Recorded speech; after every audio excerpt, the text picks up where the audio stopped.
Rise and shine, mga ka-RSP! Narito na ang gabay, patnubay para lahat, prediksyon ni Master Hans Kua ngayong araw ng Thursday, February 29. Simulan na natin!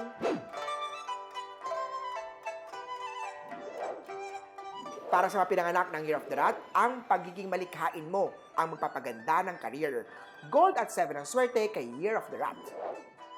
Sa Year of the Ox naman tayo makipagsapalaran ka kung isusugal muli ang puso para sa taong espesyal sa'yo. Dapat din iwasan ang sobrang pag-iisip sa mga bagay-bagay. Gray at yan ang swerte kay Year of the Ox.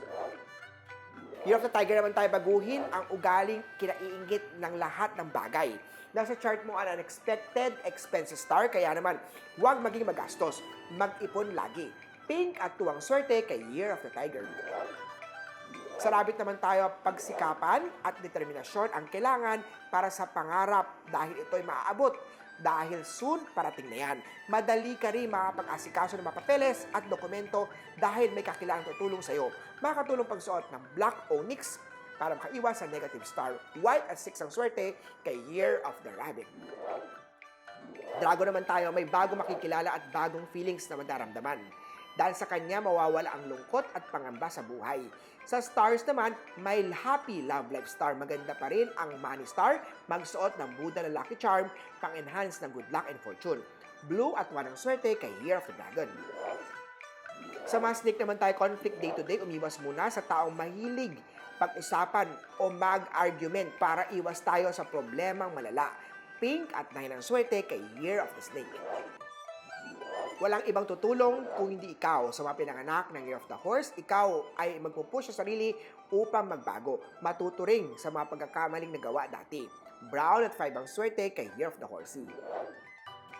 Sa mga goat naman tayo, unahin pagkaabalahan ang sariling buhay kaysa sa problema ng iba.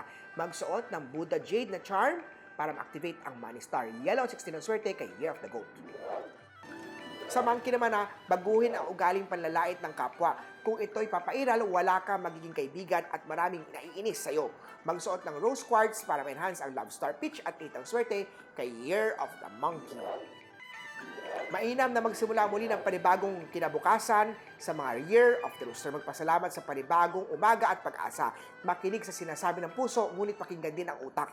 Piliin ang tunay na ikaliligaya. Huwag baliwalain ang payo ng magulang. Purple at 3 ang swerte kay Year of the Rooster. Dako naman tayo sa Year of the Dog, huwag agad magdesisyon. Magpatulong at mag-isip muna ng mabuti kung tama ang magagawin. Iwas din muna tayo sa paglipat ng bahay. Brown at 14 ang swerte kay Year of the Doggy. At pinakauli ang Year of the Piggy, ikaw ang pinakamaswerteng araw. Mararamdaman mo ang fulfillment sa sarili. Matuto ka rin tumayo sa sariling paa at itaguyod ang sariling pagsisikap mo. Red at 11 ang swerte kay Year of the Piggy. Muli po, ito po yung mga gabay, patnubay, palala at prediction lamang ni Master Hans. Nasa inyong mga kamay nakasalalay ang inyong tagumpay. Kaya always be positive at i-claim ang mga swerte, mga ka-RSP.